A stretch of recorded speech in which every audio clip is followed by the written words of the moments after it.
उमया बिन खलफ ने अपनी गुलाम हमामा की शादी मक्का के एक और गुलाम से कराई और अब सल्लल्लाहु अलैहि वसल्लम के 10 साल बाद मक्का में बिलाल रजी अल्लाह ताला अन्हु पैदा हुए। अब मक्का का कानून ये था कि गुलाम तो गुलाम होगा ही, लेकिन गुलामों के बच्चे भी ऑटोमेटिक अपने मास्टर्स के हमेशा गुलाम रहेंगे। बल्कि ये कानून आज से बहुत सालों तक ऐसे ही चला। अमेरिका के वाइट लोगों ने अपने ब्लैक गुलामों के लिए बनाया था। इसीलिए हजरत बिलाल एक आम गुलाम की तरह मक्का में भरे हुए। लेकिन हजरत बिलाल और बाकी सारे गुलामों में एक बहुत बड़ा फर्क था। बाकी सारे गुलामों के माँ बाप भी गुलाम थे, लेकिन हजरत बिलाल की माँ किसी जमाने में एक प्रिंसेस रह चुकी थी। इसीलिए हजरत बिलाल की जिंदगी को देखकर लगता है उनकी माँ ने उनकी तरबियत एक गुलाम की तरह नहीं बल्कि एक शहजादे की तरह की थी। जब हजरत बिलाल की उम्र 30 साल हुई, उन्हीं के सिहर मक्का में रसूल अल्लाह सल्लल्लाहु अलैहि वसल्लम पर कुरान मस्जिद में पहली वही नाजिल, जिसके बाद अब सल्लल्लाहु अलैहि वसल्लम आहिस्ता आहिस्ता लोगों को इस्लाम की तरफ बुलाने लगे। लेकिन ये देखकर मक्का के सारे सरदार अब के खिलाफ हो गए और अब सल्लल्लाहु अलैहि वसल्लम को बदनाम करने के लिए मक्का के सरदार उन पर झूठे इल्जाम लगाने लगे। हजरत बिलाल का मास्टर उमया भी हर वक्त रसूल अल्लाह के खिलाफ बोलता रहता था, लेकिन जब भी वो किसी से अब सल्लल्लाहु अलैहि वसल्लम के बारे में बातें करता था, वो सब कुछ हजरत बिलाल चुपके से सुना करते थे और वो ये सोचने लगे ये तो जो भी मोहम्मद कह रहा है बिल्कुल ठीक कह रहा है, तो फिर आखिर की मक्का के सरदार उनसे नफरत करते हैं।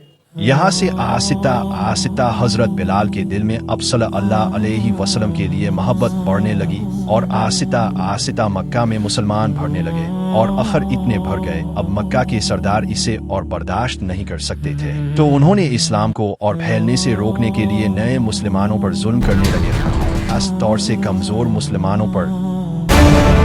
एक दिन हजरत बिलाल के मास्टर उमया बिन खलफ मक्का में किसी से अब सल्लल्लाहु अलैहि वसल्लम के बारे में बहस कर रहा था। तो अचानक सामने से इस सरदार ने उमया से कहा, तुम इतनी बड़ी बड़ी बातें तो कर रहे हो, लेकिन खुद तुम्हारा खास गुलाम बिलाल मोहम्मद के साथ मिल चुका है।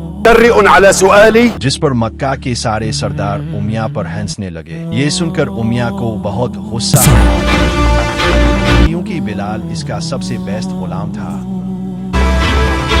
और वो बिलाल पर इतना विश्वास करता था कि इसने बिलाल को इस कमरे की चाबी भी दी थी जिसमें इसने अपने खुदाओं की बुत रखे हुए थे।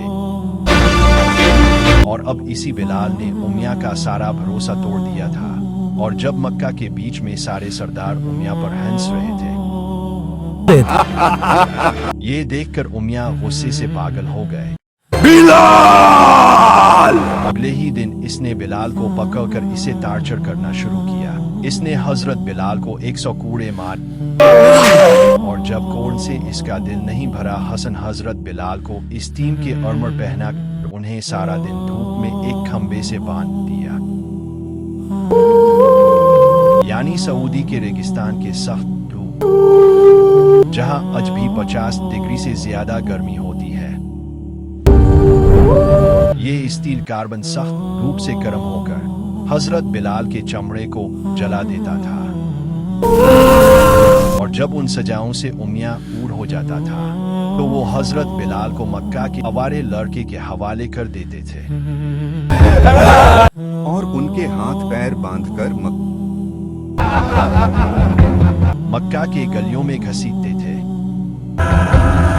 लेकिन उमया का दिल उन सब से भी नहीं भरा। इसने हजरत बिलाल सख्त धूप में रेत पर लेटा और उनके सीने पर एक बहुत बड़ा पत्थर रख दिया और हजरत बिलाल से कहा, कहो कि मेरा खुदा लात और ओज़ा है। लेकिन हजरत बिलाल सिर्फ एक ही बात का जा रहे थे, अहद, जिससे उमया को और भी गुस्सा आलिफ और हजरत बिलाल के ऊपर एक दूसरा बड़ा पत्थर रखा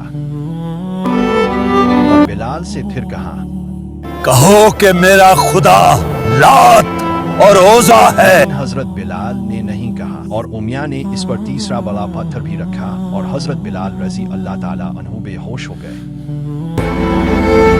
अब जब हजरत बिलाल पर यह सब जुल्म हो रहा था, एक दिन अचानक हजरत अबू बकर रजी अल्लाह ताला अन्हु हजरत बिलाल के मास्टर उमिया के पास अलिफी और इससे कहा कि बिलाल पर थोड़ा तो रहम करो, आखिर कब तक उसे पर इसी तरह की जुल्म करते रहोगे।